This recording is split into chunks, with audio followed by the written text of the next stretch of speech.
નેતાઓને સરકારની છત્રછાયા, દુર્ઘટના બને તો અધિકારીઓ દોષિત, MP, MLA કે કોર્પોરેટર નહીં. રાજકોટમાં નાના ભૂલકા સહિત લોકોની જિંદગી સાથે ચેડા કરી રહેલા અધિકારીઓની સાથે સાથે રાજકીય નેતાઓ, આવા પ્રજાના પ્રતિનિધિઓ પણ સરખા જવાબદાર છે. તેમ છતાં કોઈ પણ દુર્ઘટનામાં તેમના પર કોઈ આંચ આવતી નથી. રાજકોટના કેસમાં પણ વહીવટીતંત્રમાં સફાયો કરાયો છે, પરંતુ નેતાઓને સરકારની છત્રછાયા મળેલી છે. ગુજરાતની જનતા માટે અત્યંત દુઃખદ ઘટના એ છે કે જે વિસ્તારમાં લોકોના જીવન સાથે રમત રમાતી હતી, ત્યાં વિસ્તારના સાંસદ સભ્ય, ધારાસભ્ય, કોર્પોરેટર કે સ્થાનિક સંસ્થાનો સભ્ય કેમ જવાબદાર હોઈ ન શકે?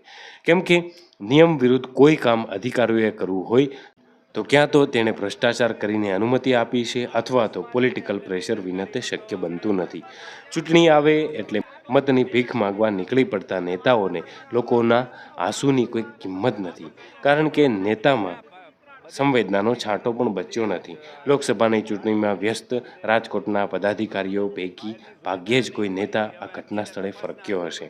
ગુજરાતમાં છેલ્લા 5 વર્ષમાં આગ ફાટી નીકળવાની કે પાણીમાં ડૂબવાની અનેક ઘટનાઓ બની છે. જે લોકો ધંધાર્થી છે, જેમણે બિઝનેસ કરવો છે, તેઓ રૂપિયા ખવડાવી નિયમોની એસી તેસી કરીને પળવારમાં મંજૂરીઓ લેતા હોય છે. પરંતુ જ્યારે કોઈ દુર્ઘટના બને છે, ત્યારે આ મંજૂરીઓ યાદ આવતા નાના કર્મચારીઓનો સૌથી પહેલાં ભોગ લેવાય છે. સરકાર વિભાગમાંથી આવો દાવો કરે છે, પરંતુ જિલ્લાની કચેરીઓ પર સહેજ પણ ધ્યાન કેન્દ્રિત કરાતું નથી. જાત તપાસ કરવામાં આવે તો ખબર પડે કે ભ્રષ્ટ તંત્રના કારણે લોકોની ભાવના અને આરોગ્ય સાથે ચેડા થઈ રહ્યા છે.